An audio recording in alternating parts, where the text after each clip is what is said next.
All right, Mayor Ramsey, we've got a healthy number of participants so far, so we'll be ready when you are. All right, it looks to me as well like we can go ahead and get started. Welcome everyone to our final LPC meeting of this legislative session. I'm going to guess that many of us are all good with that. Okay with it. It's good. We've made it to this point. Thank you for hanging in there with us. We're all going to make it through this last week. We're all going to make it. A lot of good work being done. A lot of good people working really hard. So thank you. This is the Utah League of Cities and Towns Legislative Priority Committee meeting for Monday, March 1st. We've made it to March. It's amazing. My name is Dawn Ramsey. I serve as mayor of the city of South Jordan and as chair of the LPC, and I appreciate the chance to be here with all of you. And again, I wish I could see you, but hopefully next year we'll be doing these in person. The first thing I need is a motion, which I would ask for in the chat, to approve the minutes from our meeting last week on February 22nd, 2021. And we have a motion by Clint Morris to adopt the minutes, a second by Kate Bradshaw. So all in favor of approving the minutes that were sent, please indicate so in the chat.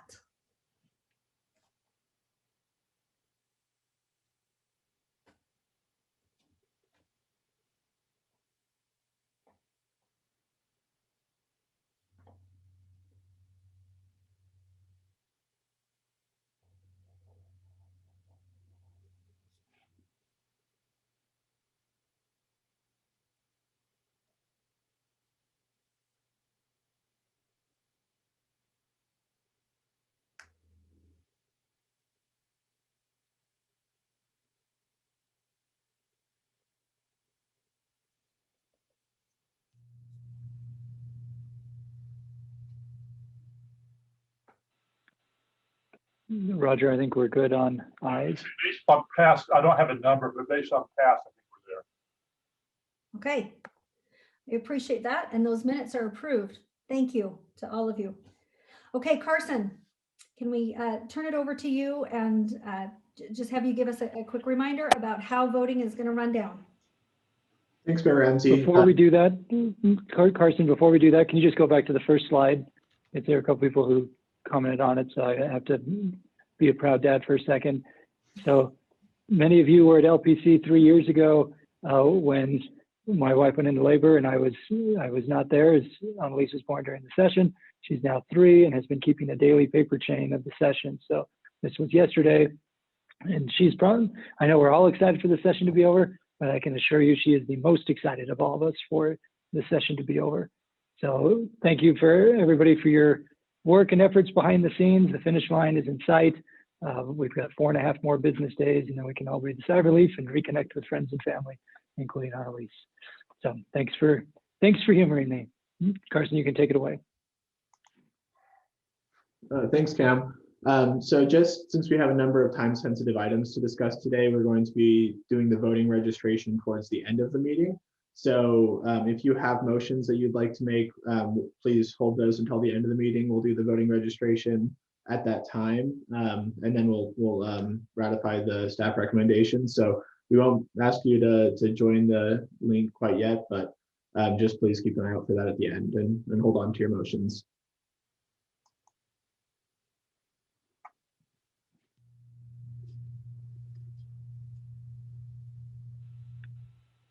Perfect. Thank you, Carson, and thank you to everyone for being here.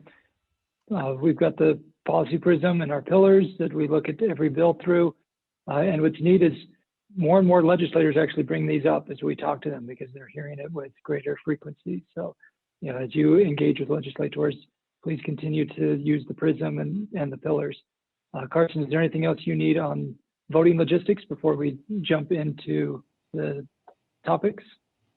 Nope, just just a reminder, we'll do that at the end. So we haven't forgotten about it, but yeah, I'm assuming everybody has the drill down by now, but we'll review it at the end to make sure everyone's comfortable with it. Perfect, thank you. Mayor Ramsey, are you fine if I continue? Cam, why don't you take it away? And I'm amazed that you're going to talk about an interim preview. I mean, it's crazy to reach that point when we have such an awesome week ahead, probably, but it's exciting too. So please take it away and just go ahead and proceed. Okay, so actually, Victoria, I'm going to let you take it away because Representative Schultz is calling, so I'm wondering if he's having a Zoom issue. So I'll let you walk through the slide. Sure, I'm happy to do that. So this slide is just to show you, if you're sort of new to the legislative process, what to expect this week, which is I would describe as organized chaos. But the final committees are wrapping up. They will finish tomorrow. And then by Tuesday midnight, each chamber will finish its own bills. So the House will finish House bills, the Senate will finish Senate bills. Wednesday, we want to make sure all of you are aware that we have a town hall call with Governor Cox. We sent that out on Friday fax, and we would welcome you to join. If you have questions, please send them in advance. And then Wednesday through Friday, they will finish hearing the other opposite chambers bills. We expect about 200 plus bills to be heard this week. We are still seeing new bills come out. Most of the time those die, but not all the time. And so we got to just keep staying vigilant through this week. And then Cam has put down 322 days till the next session. I wish he would not have put that on there because that is not long enough in my personal opinion, but that you can start your own paper chain if you want to. Please stay tuned to your email. We've been successful in getting a lot of bills amended or held or even shot down in the various chambers, but that doesn't mean we're done, and things can change quite quickly at the end of session. So if we send out an action alert, please be ready to respond because time is of the essence and things move very quickly at the end of session. Carson, if you would go to the next page. So interim, we have a lot that's coming at us interim, and they aren't even things that are on CAM's wish list. They're on the legislature's wish list or other stakeholders' wish lists. We will start with legislative interim committees in May. We will also resume LPC about that time. The Commission on Housing Affordability is continuing and has talked about starting back up in April. There's a Justice Court Task Force that has a goal of completing its work by next year. And then we've got some new commissions and task force that ULCT has been identified for participation. One is on economic opportunities.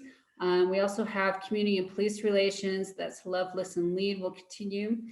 Mental health of first responders, for food insecurity, state flag, which I personally would like to volunteer for. I have some ideas for the state flag. Data and personal privacy, and then 988 is probably going to also have a commission working on that hotline. We will also have new homeless governance, and please don't forget mid-year conference, April 21st to 23rd, so mark your calendar. And as far as general topics to look at for this year, COVID-19 recovery, we're continuing to hopefully work our way out of the pandemic and looking at going forward. Infrastructure investment planning, housing, which includes some of the things that the Commission on Housing Affordability has discussed this year. Public safety will continue to be a hot topic for us to look at as a league and for your cities. Economic development, sales tax. This is a commitment we made to Senator Bramble last year to look at. COVID kind of got things hung up a little bit, but we will keep that commitment and continue to look at sales tax. Then water conservation, and then bills that didn't pass, things like billboards, gravel pits, Utah Lake, and some others. So it's going to be a busy interim already. All right, Carson, if you would go on to the next slide.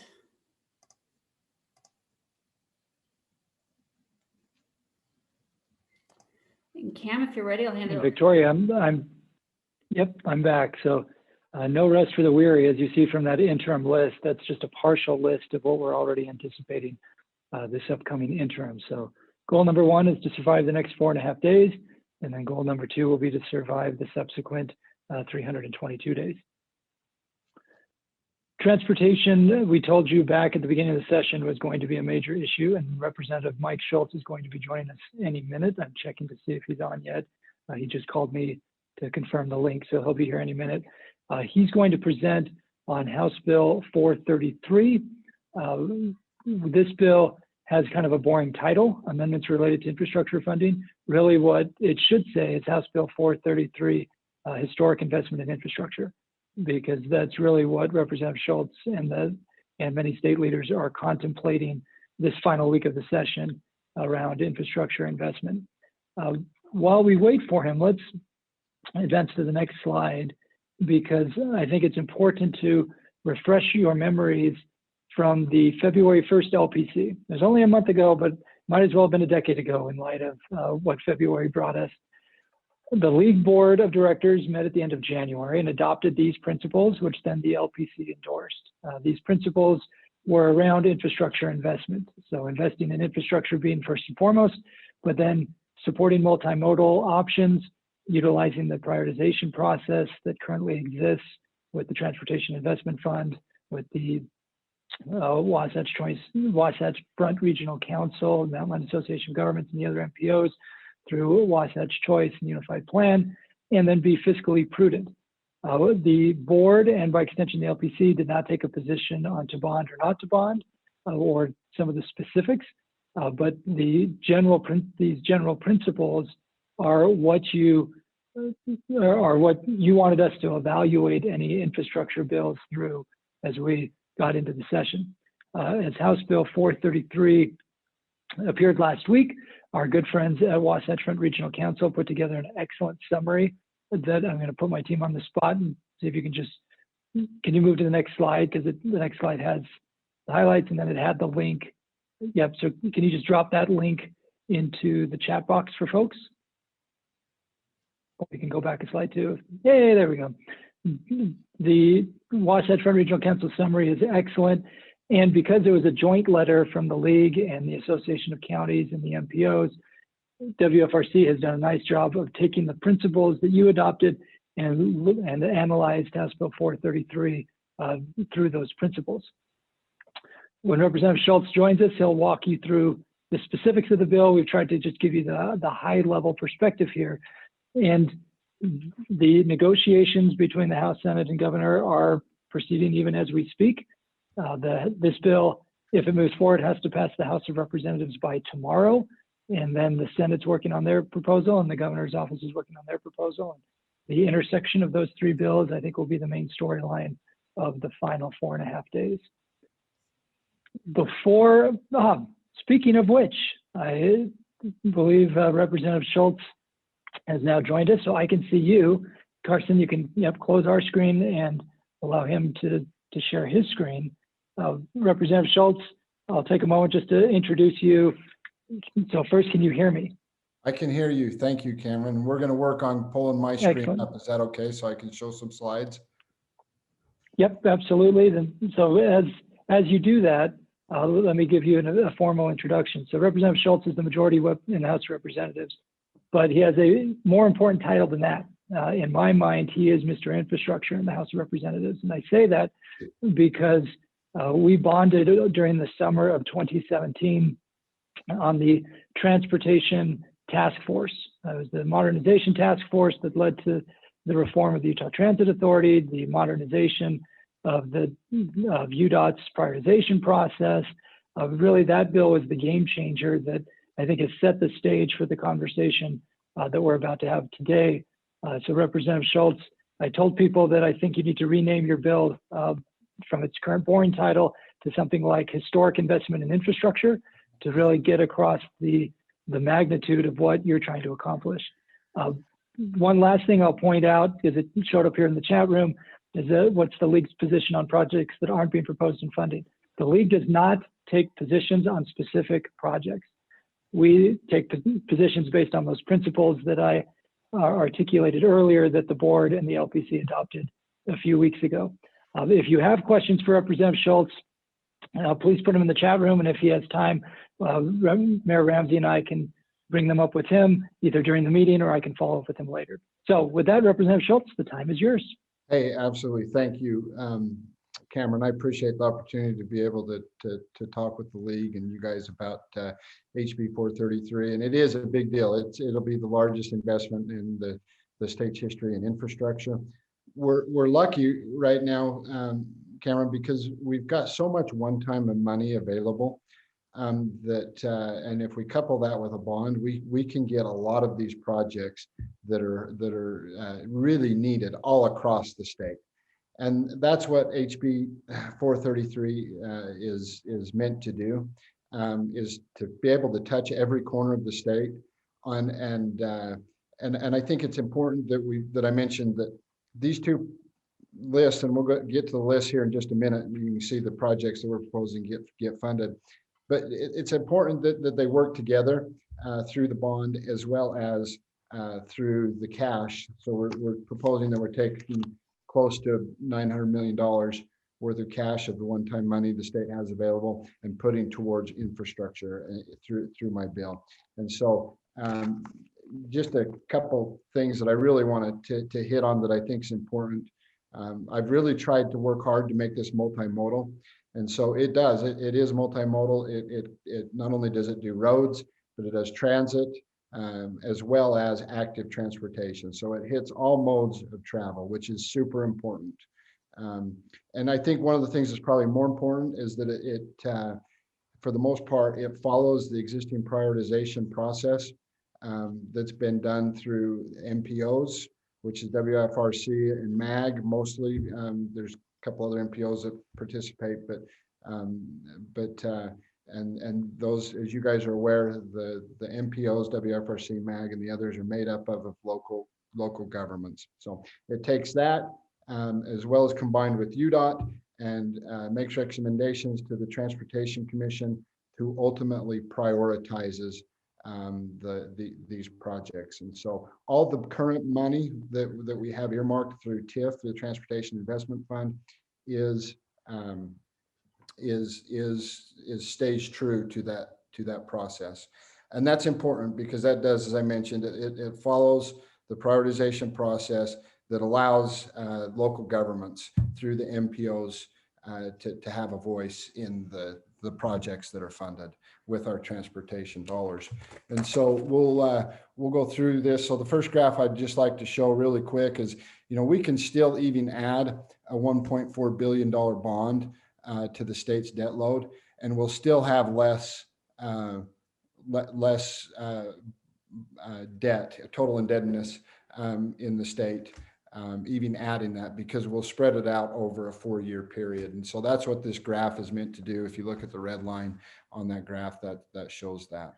So the next thing I'm going to show is a table, and it talks about, so this is the TIF estimated project expenditures without bonding is the top line. And you can see that in fiscal year 2021, and this was also true for fiscal year 2020, we spent almost $900 million out of the TIF in transportation projects around the state.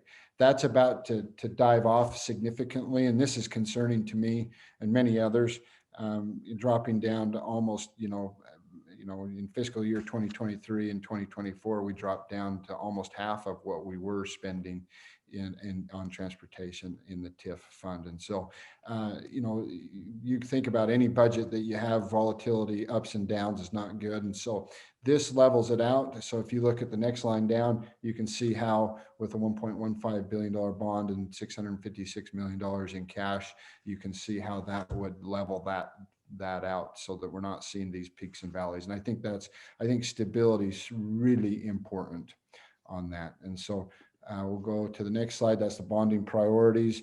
And we'll actually go down and start looking at the list really quick. So the bond would be paid for out of the TIF, the Transportation Investment Fund. And so that's important to me to make sure we follow that prioritization process for that fund that I mentioned and I outlined earlier, that includes UDOT, the MPOs, and then lets the Transportation Commission, allows them the flexibility to prioritize those projects. So this is the list that would likely, would be recommended probably to the Transportation Commission for funding. Of course, the Transportation Commission would have flexibility to change that around, or to manage the cash flow.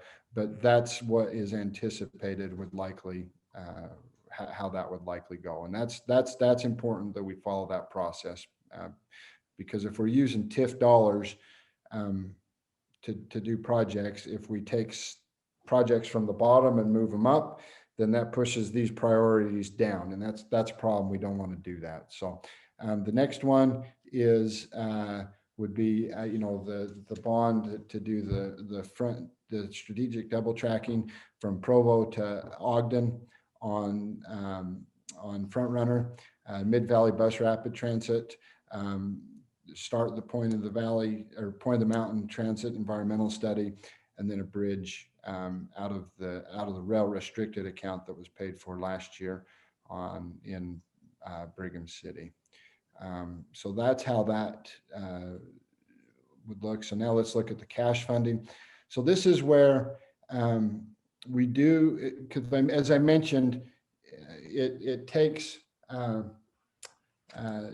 meant to hit every area of the state. Well, if you look at just the bond money, it doesn't hit every area of the state. So the Transportation Commission's list doesn't hit every area of the state. So we worked with our representatives and senators and the MPOs and some of the other groups to come up with, most of these are on the transportation's list, but they have not been prioritized yet. And so these would be, we would take money out of the general fund and put towards these projects, so that we're not using existing transportation dollars. It would not push any of the projects down further on the list. It would just move projects up further on the list. So it just creates winners, but doesn't create any losers. So that's important. And again, that ties back into following the prioritization process with the current transportation dollars. This would deviate a little bit from that, but we're adding new dollars into there. But it's also meant to combine the two lists that I've made, that we've made. It combines the two lists that have been made to work to hit on every area of the state. And then also a big component of this is taking $140 million of cash money out of the general fund and putting it towards new state parks, enhancements to existing state parks, and takes $33 million, if I remember right, and puts it towards active transportation projects that have went through the similar process through the MPOs and UDOT, and is prioritized by the Transportation Commission. And then also, most of you are familiar with outdoor recreational grants that provides money for trails, and it puts about $4 million towards that as well. And then it takes $100 million of the $300 million for strategic double track would come for cash. The other $200 million, as you saw on the previous slide, would come from the bonds. So that would be a total of $300 million would go to strategic double track. It is assumed that that would be enough from the state and local match to be able to go and get the total cost. I think it's about $450 to $500 million. The rest would come from the federal government. So, and then I also want to point out, UTA has been fantastic to work with. They've agreed to pay $5 million a year towards the bond payment of that, and so they're also participating as well. So, and then here would be the breakdown of the current total cash projects. So now this is going to change a little bit, and you guys, you're the first ones I'm going to say this to publicly. It's going to change a little bit, and I spent the weekend working with the Senate.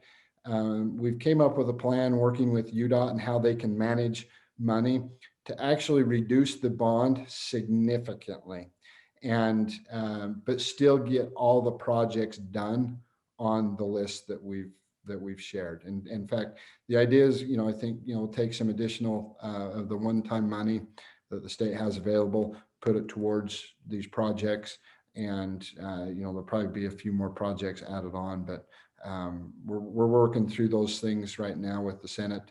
And but I think the most important thing is that all the projects would still be able to be completed. It may take a year longer to get all those projects completed, but they would still all be completed, and we'd be able to get all of them done. That's the most important thing. So, and we'd be able to, do it for a much smaller bond amount.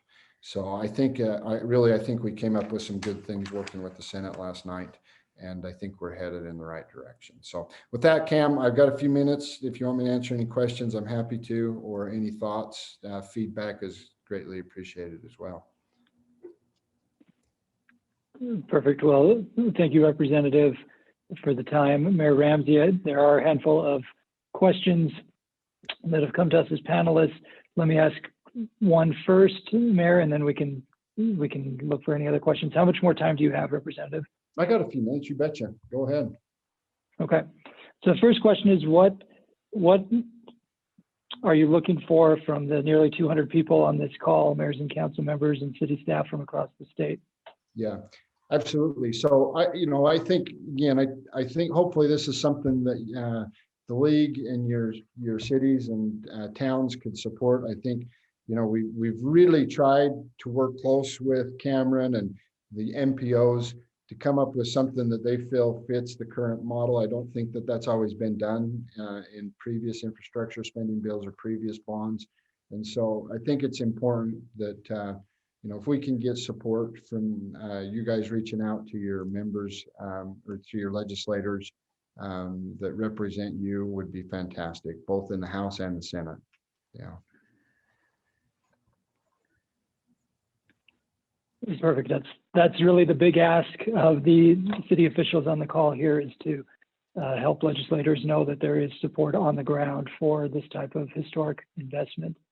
Mayor Ramsey, I see a few questions. There have been several questions and statements too, like Mayor Silvestrini from Mill Creek has said these projects are nearly all priorities on the Unified Transportation Plan, and WFRC supports the legislation. Mayor Burton says that you may keep his napkin. There's going to be some sort of story there. That I have seen that napkin. Oh, okay, good. Yeah, you're the person who was in charge of giving me that. I've seen it. So literally back of the napkin. And then here's a question, Mayor Ramsey. Will you ask Tamara's question? Yeah, let me open this back up. And Representative Schultz, thank you for being here. I should point out that you are a member of the Wasatch Front Regional Council, sit on that board and are a liaison with the House there, and really a team player in working to put together the big picture transportation infrastructure plan, and just appreciate all of your efforts in behalf of the state. Let's see. I'm looking for Tamara's because there are several. As always, there are several. Let's see. While you're looking, no, it's an honor for me to be able to sit on the WFRC's board and work with all of you guys. And yeah, if we didn't follow that prioritization process, I knew Andrew Gruber would really hang me by my neck, so my necktie. So we've made sure that we're following that process. So thank you. Good rule of thumb to keep Andrew. Yes. That's good. That's good. Yeah, and the other Andrew, right, from MAG, so he'd hang me too. So yeah, it's important. We have a question. What is the reason for the significant reduction in bond amounts? Yeah, I think we actually spent a lot of time over this weekend, and I don't want to get too far into the details, but if we can reduce the bond amount and still get all of the projects on the list accomplished, and if it takes us a year longer to do that, but we can reduce the bond amount significantly, I think that's a step in the right direction. So I sure appreciated the time we spent with my Senate colleagues this weekend and UDOT, and we figured out a way where we can do all that and still bond for less money. And so that's the main reason. If we can, it will take a year longer to get all the projects done, but if you look at that list of projects, man, if we can still accomplish all those things over the next 7, 8, 9 years, that's a big priority. Thank you for that clarification and for that effort, really, in working with the Senate to get it to a place where there's more of a comfort zone, I think is what it sounds like. And that's a good thing too. And we're going to add a couple good projects to that. There's a couple good projects that we're able to add it, but really the way we're able to do it is we're going to basically take, pretty close to somewhere between, $750 million and $1 billion and put it into the TIF fund and, and then allow UDOT to be able to manage that. So you know, you think about the last bond that we did, it was for $1 billion. You know, we're able to take that amount of money and add it to TIF without bonding. We think there's a way through working with UDOT that we can get all those projects done and completed and not have to bond. So that's the exciting part, or not have to bond for as much. How's that? Good. All right. Okay. Mayor Ramsey, Mayor Caldwell, we just elevated him because he wanted to say something. So Representative Schultz, as you know, Mayor Caldwell is the president of the league this year. So take it away from O-Town, Mayor Caldwell. Awesome.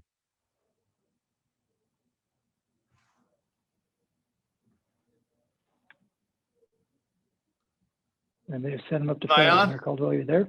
There we go. There Am we I on? go. Can you hear me? Representative Yes. Schultz, I just want to add my gratitude for what you've done for this. Being the former chair of the Wasatch Front Regional Council and as president of the league, I guess I get a little moment of executive privilege to say thank you. I agree with Cameron in terms of this being a historic investment in infrastructure. And one of the things that does my heart well is we live in a state where people come together and they collaborate. And I really do believe that a rising tide lifts all boats. Even though we don't have any of our projects on that infrastructure bill, these things are going to be what keeps us at the forefront in terms of economic development and everything we're doing statewide. So I want to thank you for your vision and willingness to get in and do some difficult things with this. I'm personally really supportive of it. I think the league's got to work through some questions and everything else, but I wanted to add my voice to a lot of others that are saying thank you for picking up a really hard, difficult issue. And I hope that we all can collectively take the long view on this and know that these are going to come, but we all need to be comforted that you guys are looking at not the next 2 years, 3 years, 5 years, but what's coming down the pipe, and you're being very proactive in planning for that. So I want to thank you for that, and I hope that we can all support it. Thanks, Mayor. Appreciate those comments. Well, hey, I'm going to run. Cameron, thanks so much for the opportunity. And I'm sure we'll be working together closely as we get this get this going, and appreciate all that you do, Cameron, and trying to help us stay on the straight and narrow. So appreciate it. Perfect. Well, thank you, Representative. We'll see you around the complex here for the next 4.5 days. And thank you for your leadership on a very important issue. Thank you. And to those who are on this call, there are a few more questions that we didn't have a chance to ask Representative Schultz, some specific questions about particular projects such as Bangerter Highway, and just a few specific questions that were brought up that we will pass that information along. I think they fall into the category of there are things being looked at, and this bill will be tweaked and there will be a few projects moved around. I think some of those specific questions fall into that category. And if Representative Schultz had any more time, we would have asked him that next. But since he doesn't, we'll make sure he gets those questions. And anyway, just passing that along. And so with that, Cameron, I will turn this back over to you. And I know that Mayor Caldwell has something he'd like to share in time as well, but go ahead, Cam. Perfect, thank you. Our staff recommendation of House Bill 433 is to support it with the understanding that negotiations are happening by the minute here. And so again, our goal as an organization is to not weigh in on specific projects, but rather to weigh in on the specific vision and the process, and then let the projects fall where they fall within that process. There's also a question about the Little Cottonwood Canyon Transportation Challenge that at one point was part of this discussion. As of now, it's not included. My understanding is it's not included because they wanted to finish the analysis before setting aside money for it, but we can continue to ask those questions in the final 4.5 days. The other big transportation bill ties into House Bill 433 in the sense that it's trying to capitalize on this historic investment around transportation infrastructure. We've talked about this bill before. It's been substituted as SB 217. So the LPC has already taken a position to support this bill, but this ties together the local land use and economic development potential around Front Runner with this potential historic investment in double tracking Front Runner. So again, just want to make sure this one's on your radar as we try to get it across the finish line too. Next slide. So Mayor Ramsey, I know the officers know this, but just, and that's the LPC, I will be leaving in about 5 minutes because I'm going to be presenting to the Senate Republican caucus about House Bill 82 and House Bill 98. I wanted to take a quick moment before we got to the other land use bills to just remind people of our positions of neutrality. In the case of House Bill 82, that goes back to February 18th and the direction from the LPC on February 16th. This is what the latest substitute of House Bill 82 addresses. And then we'll talk about House Bill 98 in a moment. But I'll be presenting to the Senate caucus because there's been some confusion upstairs about the league's position on these two bills. Mayor Caldwell, do you mind just taking a minute to speak up about that? Yeah, am I on? Do we still have you elevated? Yep. I can see my little red camera light, but I can't see myself anywhere. So, hey, I appreciate that. And I just want to give a little shout out to the league staff and everyone else that's worked so hard on this.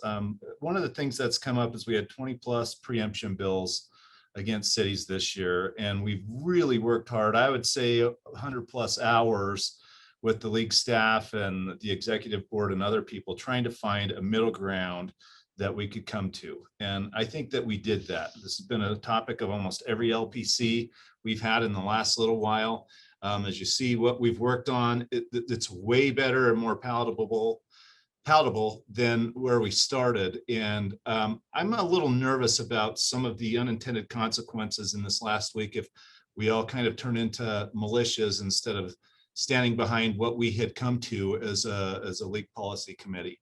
And so 4.5 days left to go. We've built a lot of credibility with the legislature in terms of saying, hey, we can find middle ground, we can meet in the middle.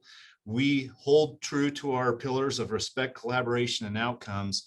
And it's kind of, in my opinion, fracturing a little bit right now. And so I want to just give a call out to say, nobody's really happy about any of these, but we found a middle ground that we could all figure out a way to deal with. And I hope that we can continue to hold that line as we go through this, especially with House Bill 82 and House Bill 98. I think it's important that Cameron and staff get to reaffirm that they stand by what the deals we've negotiated. At this point, it feels like that's getting a little soft, and there's a lot of frustration from the legislature in terms of, we worked on this, we gave you our word on some things, and now some other things are going a little bit south on that. So I hope that we can all uphold to the deals that we've negotiated. Nobody loves all of them, and we're never going to love all of them, especially in the last week of the legislature. So I hope we can all look back at that and say our credibility as a group is really important. And I am nervous about some of the unintended consequences if we don't hold true to what we've worked so hard on over the last little while. As it's been said, united we stand, divided we fall. I hope we can stand united as we go through this next 4.5 days. And I appreciate the work everybody has put into this. Thank you all. Like we've said, the session always seems like it's almost a decade, but 4.5 days to go. But I think we're in a precarious position right now if we don't stand tall and support the league and the staff for all the work that's gone into making some of these agreements. And as I mentioned earlier, 20+ preemption bills. The unintended consequences of not holding to some of these agreements we've made means we get more next year, more next year, more next year. We need to be in a negotiating position. And if we can hold to what we've agreed to over the last little while, I really believe we'll still have a seat at the table. If we choose not to, and we all go separately, we lose that seat at the table. And I think that we all suffer for that. So that's just my editorial comment and my view on where we're at right now. Cameron, thanks for giving me a chance to just put that out there. Yeah, thank you, Mayor Caldwell. And the good news is you mentioned the 20+ preemption bills, and we've been able to fight off the vast majority of them, including this morning. We knocked off a couple of bad bills that were in committee today, several in committee that were on Friday. We stopped the bill that would have forced all cities to redo their housing fees. We stopped the short-term rental preemption bill this morning.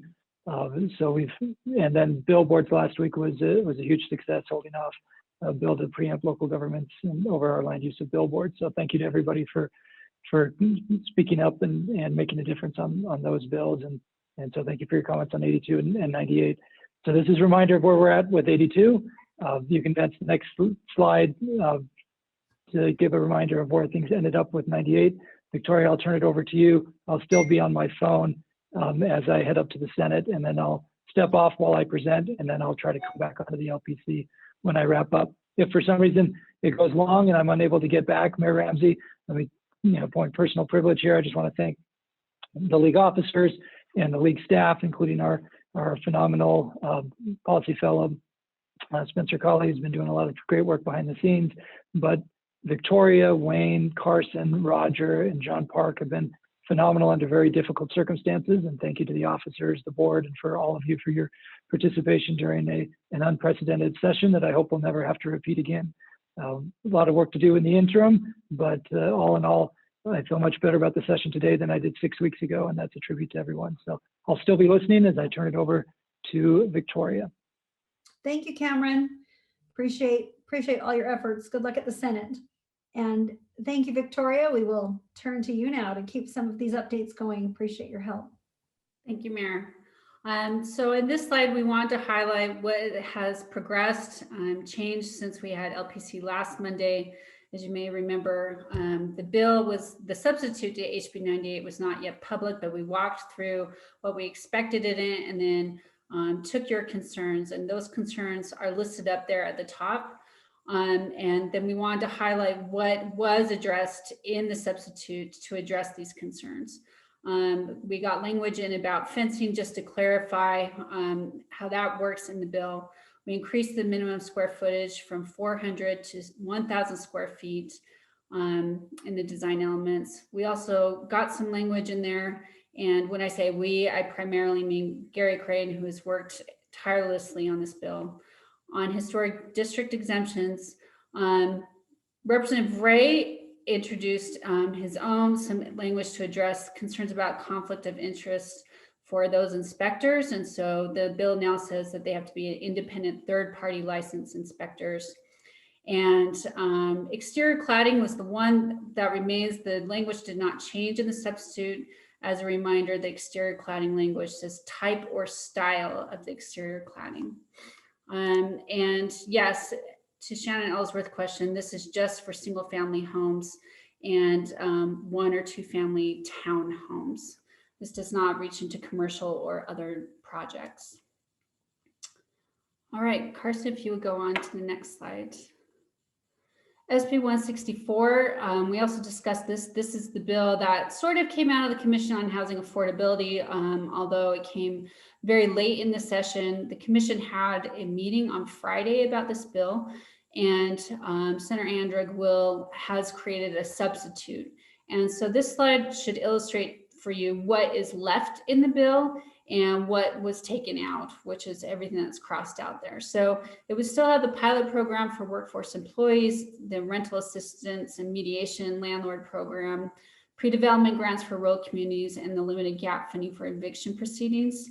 And then there's some language in there that we're expecting still about cities being able to grant real property for affordable housing and some statutory exemptions for that process.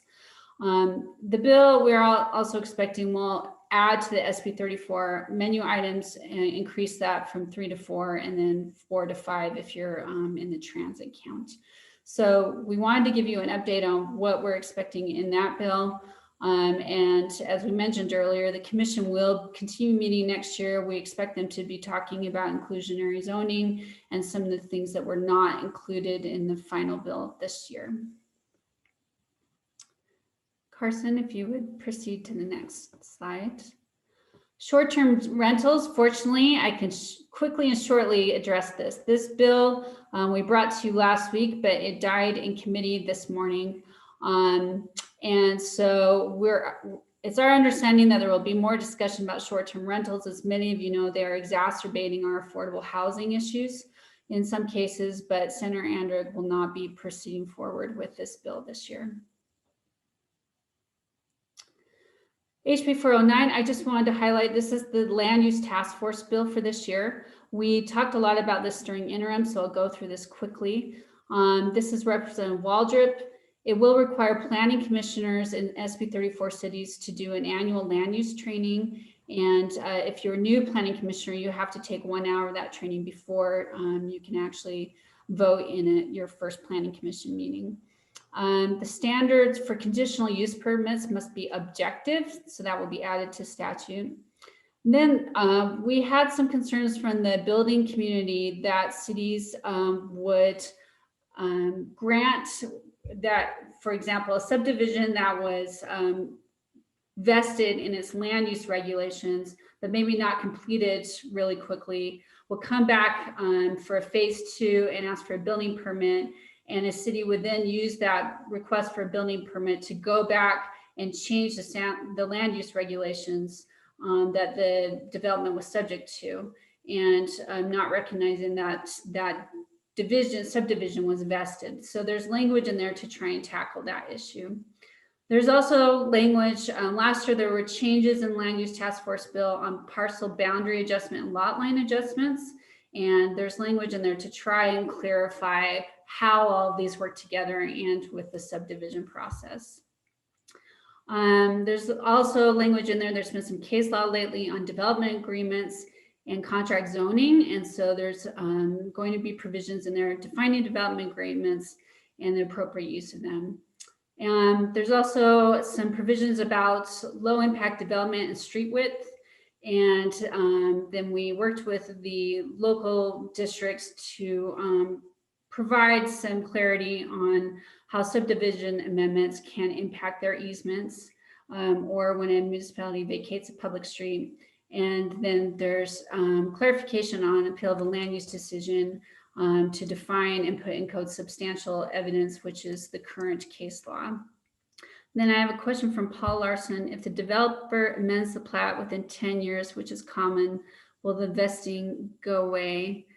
Let's see, Paul, I don't know if Sean or Mark is on the line to help answer that question, but my understanding, my guess would be that if they amend the plat, then they have to comply with the new subdivision requirements, but don't take that as gospel.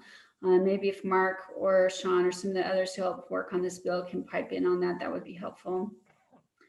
And then another question is the 32-foot pavement or total ROW, and I am afraid I do not know what ROW stands for. But Paul, I've got your questions and I will try and circle back with you. Oh, Sean put in there that he agrees, I think, with my assessment on the amended plat. Now, thank you, Carson, for right of way. So I think that 32 feet, if I remember, I'll need to go back and look at the bill, does not include the curb and gutter, but it would be the street materials like asphalt that are used for the streets. That answers your question. All right, thank you, Sean, for helping me out there. Carson, if you would go to the next slide. All right, public safety. If you go on. All right, this bill, this represents Brammer's bill, and I'll just go over this real quickly. It's our understanding that this bill will not proceed this session, but there will probably be continuing discussions over the summer about liability. And John, I don't know if you have anything else you want to mention on this bill, but I don't think it's proceeding forward. Yeah, I don't think it's moving forward either, but it's clearly, I mean, it basically says that if we decide to, during a riot, if we decide to protect our officers and have them stand down, that we could be liable for any kind of damages, both to property and to people. And so LALC, we talked about that this morning, LALC, and they oppose it strongly. So that's where we are. I don't think it'll go anywhere, but we'll probably see it again. All right, thanks, John. Carson, if you'd go to the next slide. This is just highlighting what's been done through Love, Listen, Lead, which Cam and John and many of you have spent a lot of time on over this year. This to give you kind of a final summary of looking at some of those bills that we supported and that the task force worked for. John, if you have anything else on this. No, I think that all in all, it's been a pretty, as far as law enforcement goes, it's been a pretty good session for us as far as us being able to rein in what we needed to rein in and work with a lot of the legislatures. So if there's any questions on any of those, be happy to answer. Thanks, John. Okay, if we go on to the next one, revenue, we've got one bill, and I think Roger can make this short and sweet. This bill is no more. This was a bill that came from proposal from Senator McKay, which would have proposed to change the 50-50 distribution formula, moving it over 30 years to 100% population. I really thought this was going to be a year I was not going to have a bill deal with the distribution formula. But that Representative McKay pulled his bill from committee and it will not proceed this year. All right, thank you, Roger. We went from whirlwind and hurricanes on tax reform to whisper this year, which is not bad. All right, SB 214. This bill is from Senator Cullimore, and it reaffirms that English is the official language of the state. However, it removes a lot of provisions that were put in about 20 years ago that governments have to communicate, which include cities, solely in English, that government documents can only be in English. And as many of you have, I'm sure, experienced during this pandemic, you know, it's really important for all of you to be able to communicate with your residents. And so this is a priority bill from the governor, Salt Lake Chamber, and other signatories of the Compact on Racial Equity, Diversity, and Inclusion. And our board members endorsed this compact in December. And so we wanted to make you aware, and our recommendation is support for this bill. Let's see. Okay, Carson, if you would go to the next. Let me see what questions we have in the chat. Roger, there was a question from Seth Perrins about if there was any insight about why McKay pulled back on this bill, and is this a because he didn't have the votes in committee. Is this a Very things to come? The issue's still going to always be there, and because there's an inherent friction in various places that are going through growth versus not through growth. But in this particular case, he frankly was prevailed on that he didn't have the votes that came out of committee. And part of it was also tied to the fact that there has been a dramatic shift in point of sale because of online sales. I think you all know that in your communities. And that effect is we're slowly moving toward more of a population component anyway. So those were the factors that played into it. But very candidly, he did have the votes to get out of committee. Thank you, Roger. And then there's a comment about the English bill from Mayor Silvestrini that this will help communicate with refugee populations. And I think that is the intent of those sponsors, is to help us better communicate with those minority and refugee populations and others out there. All right, SB 204 permitting amendments. This is also Senator Cullimore. And this bill, our understanding, is coming from Senator Cullimore, but also Libertas. What it does is it defines local permit, and in that definition, it does exclude building permits under a LUDMET.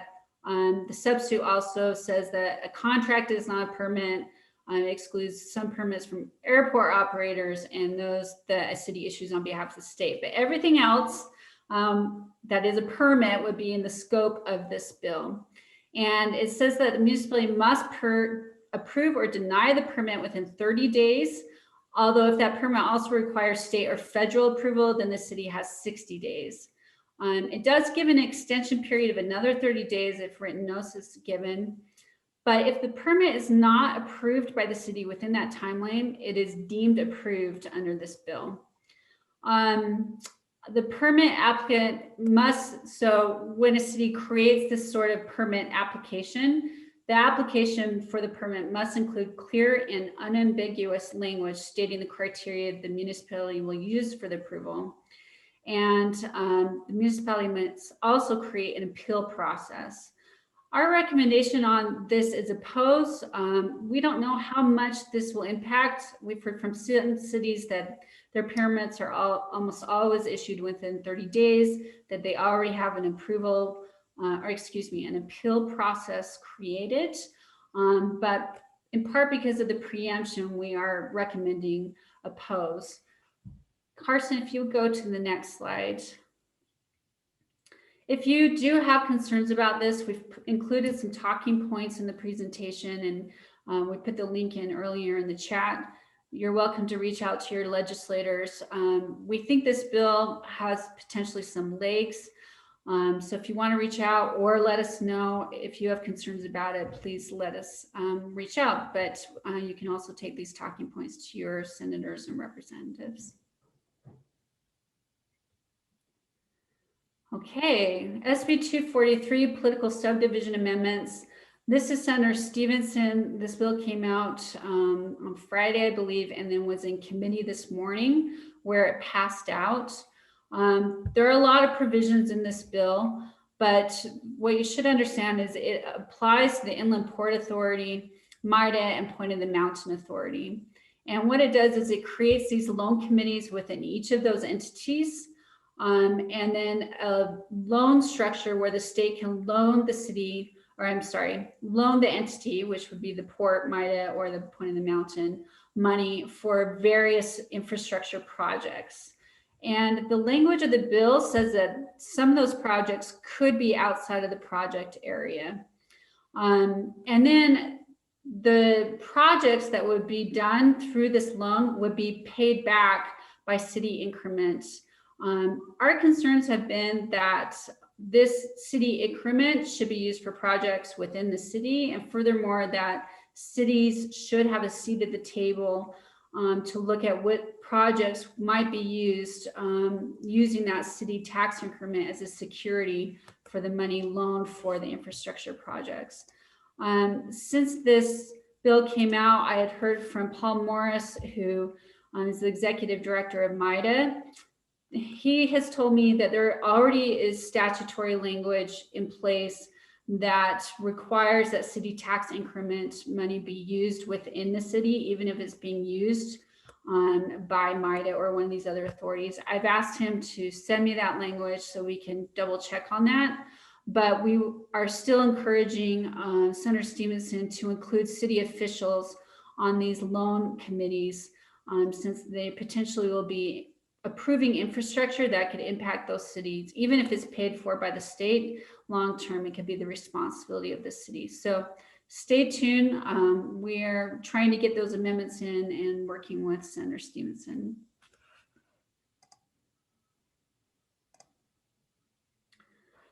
Okay, session review. Wayne, if I can hand it over to you, Wayne's going to highlight kind of some of our top tier bills and where they are at this point. Yeah, thanks, Victoria. We're hoping, going to run through a number of bills here. We've talked about them before in previous LPCs, and we just want to give you an update on what's happening to them. SB 61, as you know, failed to get the Senate approval, so it has died in the Senate. SB 144, it was voted and failed to pass, but then they brought it back and it's now circled on the Senate second reading calendar.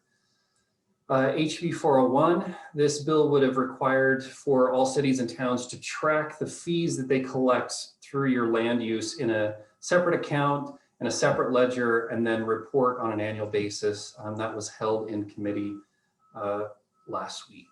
Next slide. HB 66, this would have given a sheriff during riot or public disturbance, it would have given the sheriff authority to make the decisions versus your local law enforcement. That is, bill has been held in Rules Committee and still is there today. We're hoping that remains the case till the end of the session. HB 76, this is the firearm preemption bill. It is over in Senate Rules Committee. HB 139, competency-based hiring. When this bill was originally drafted, it directed local governments and the state to use a competency-based hiring approach instead of requiring some type of education level. The bill was amended to only require the state to utilize this and then make recommendations for local governments or best practices. And that has passed and waiting the governor's signature. Next slide. HB 243, privacy protection amendments. This bill is waiting Senate action, so it's passed the House and now moved over to the Senate. When it was originally drafted, the employee over at GoEd would be able to terminate a state or local government technology contract they felt violated certain privacy standards that were going to be established. That has been removed from the bill. Now the committee and the employee will make best practices. They will also be reviewing the technology that local governments use as well as the state. There will be an annual report that basically says these technologies that are being used are of the highest risk for potentially exposing citizens' information. But again, the ability for them to terminate contracts has been removed from the bill. HB 273, single family housing. This was similar to Representative Ward's bill, where it basically allowed ADUs, internal ADUs, to be a permitted right in all single family zones. It went a one step further and basically disallowed impact fees to be collected for these internal ADUs. This is in Rules Committee, and since we have come to a compromise on Representative Ward's bill, we don't anticipate it going anywhere. HB 342, government enterprises. This would basically require municipalities to catalog what they define as competitive activities. You'd have to catalog those activities and report every 2 years on how you've tried to privatize those activities. It was supposed to be heard in House Political Subdivisions last week. It was pulled from the agenda and has not been assigned to an agenda as to date. So we're hoping that is the end of that bill. Next slide. SB 18, property tax exemption amendments. So this moved the cap from 15,000 to 50,000. Through negotiations, that has been moved back down to $25,000. SB 252, property tax deferral amendments. Originally, this required anyone that was 66 and older.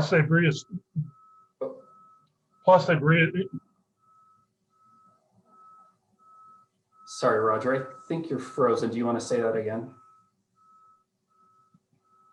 Go ahead, you're fine. Okay. So Senator Fillmore's bill, originally, if you were 66 and older and you had a home value of less than $500,000, you could apply for a property tax deferral. And so it has been amended. It's increased the age to 70 years and older. It does have some income restrictions. It does require that you're in the home 15 years or longer, and requires that if you have a mortgage on the home, that the bank has to approve the deferral as well. So Wayne? we feel, yes, Roger. The financial impact of this bill is just radically different than the original. Plus, it really is a shift. So, I mean, a lot of the concerns were legitimate. The bill as it presently sits is really, I would argue, almost a revenue neutral bill. Yeah, thanks for that, Roger. And yeah, we think both of these tax bills have come a long ways from when they were originally drafted, and think they're moving in a better direction. SB 113, transportation amendments. We've been neutral on this bill and just monitoring it, but the second sub restricted local governments in their ability to lease cars. So it said you either had to lease the car for 3 years or 60,000 miles. That was subbed this morning and pulled that language out in the third sub. So that has been changed and no longer required. And then finally, SB 199 water amendments. The concern with this bill is it capped those that provide secondary water from increasing rates above 10% on an annual basis. So it has been amended. You can increase that above 10%, but it requires notice to the end user before you take that action. So you still have the ability, but does direct that you require notice in that bill. So again, those are all bills that we've seen before, and we just wanted to give you a quick update, and happy to address any questions on that onslaught of bills.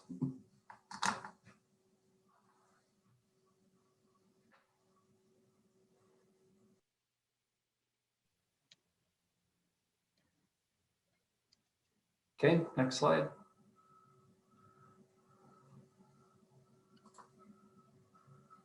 Thank you, Wayne. As Cam said earlier, we're feeling a lot better about where we are on a lot of these bills at this point. There's still bills we're working on and raising concerns on and keeping an eye on.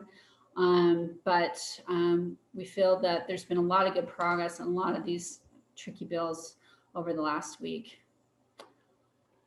We wanted to highlight here that we have used the media a lot, or the media has used us in some cases through the session to get the word out on these bills. And Susan Wood, our communications director here at the League, has done a great job getting the message out on a lot of these sticky bills, like the ADUs, billboards, and HB 98. And so we just wanted to highlight a lot of the news coverage that has come in on these bills.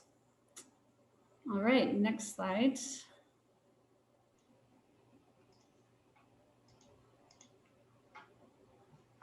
All right, Carson, I'll hand it over to you to get voting up and going.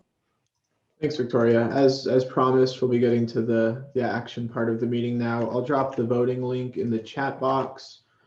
Again, if you're an LPC voting member, please click that link and open up that page. And then I will go ahead and open up the name and city form. So again, if you click that link, you should be seeing that tab now.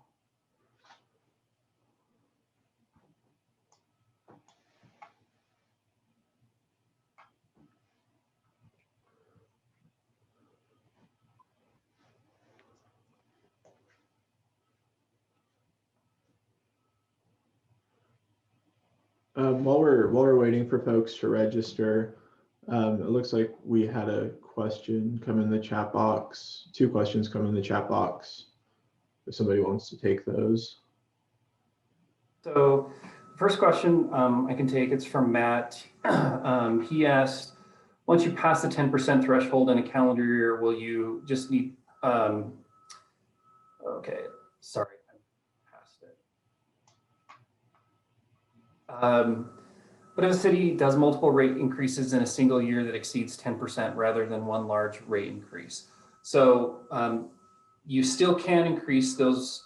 If once you hit 10%, any rate increase above that, you will need to provide notice. So if you're doing another 2%, so that would make 12% in the calendar year, you need to provide notice. If you do an additional 3%, so it's a 15% increase in the calendar year, again, you would have to provide notice to the customer of the increase and why that increase is happening. There's another question. Do you have time, Carson? I can just. Yeah, if you just want to touch on that. Sure. Very quick. SB 248, as Senator Grover just came out, it essentially overrules the fringe gambling machine legislation, SB 214, from last year. So the reason this isn't on the LPC agenda, obviously, is because it just came out. We are aware of the bill and we are circulating it amongst folks that worked on SB 214 last year. But yeah, I assume our position will ultimately be opposed because it does undo the fringe gambling. One thing to note, it was assigned to the Senate Rev and Tax Committee. The last Senate Rev and Tax Committee was held this morning, so it would have to go to another committee, get a hearing. That bill on fringe gambling is SB 248.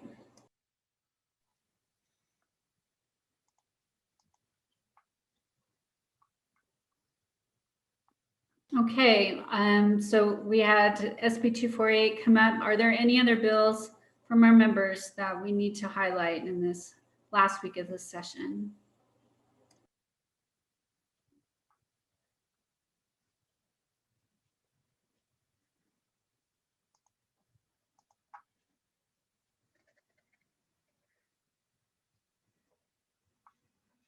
Well, if anything does come up, please reach out to us. We've got our emails at the end, and you can always reach out to League staff. Well, Paul Larson asked the status of the Main Street program. Paul, I'm afraid that one has come off my radar. Wayne or Carson, I don't know. Roger, if any of you are up on that, we can look it up real quick while everyone reviews our current positions on these bills. Lynn Chase asked, what's the status of Senator McKay's sales tax bill? He has decided not to proceed with that this year, Lynn. Paul has said that, I think he's referring to the Main Street program. It's stuck in rules. How long would we have for it to come out and get action? Paul, my answer to that is I've often described the legislative rules as the pirate code. They mean something until they don't anymore. If they want it to get a hearing, they need to get it out of rules today and assign it to a committee because the committees are ending tomorrow. I'm not even sure if at this point they could get it on an agenda. However, they could lift it out of rules at any point and move it without a committee hearing. And then Seth asked about SB 144. And I've had another question about SB 61. So SB 61, as Wayne pointed out, failed on the Senate committee floor. SB 144 did fail, and then it was resurrected. So its current status is that it is circled on the second reading calendar.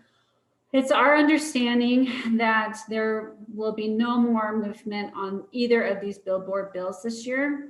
And as we pointed out earlier, unless something really crazy happens, the Senate will finish hearing Senate bills tomorrow evening, at which point I think we can sit a little bit more comfortably. But right now it's our understanding that neither bill will be pushed forward, but we will keep an eye on them. I believe, Victoria, as well, that they'll be sifting on Wednesday. So those bills could, even if they're circled right now, they could disappear. Yes, that's correct. Thank you.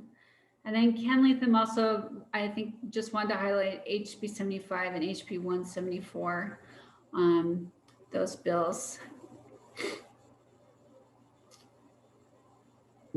And then Don Shelton asked, what does, I think he means HB 98 specify as a trigger to use a private inspector? So if a city does not inspect the single family dwelling within 3 days, a builder can go hire their own third-party independent inspector at that point.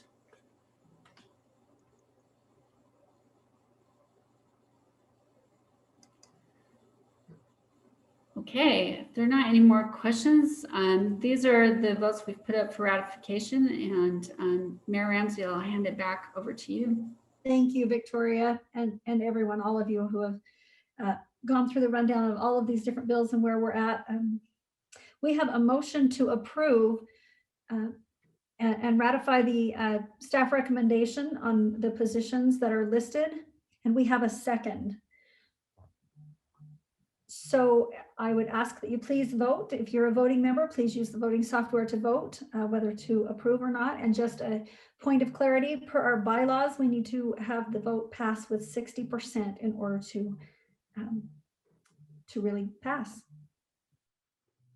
And we have 86 registered, around 86 registered voters, so.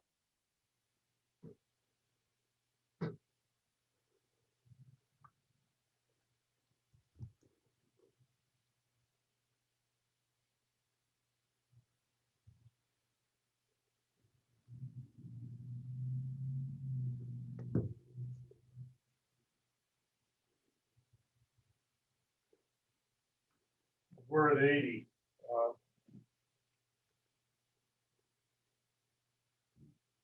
Let's keep it open, Mayor, for another 15 seconds or so. That's great. About 15 seconds. So if you're a registered voting member, please let us know if you support the staff positions that have been recommended, or if you oppose them or abstain.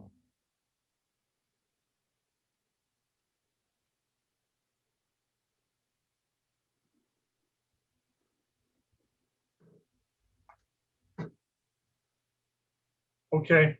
I think we should call it. I think that's good.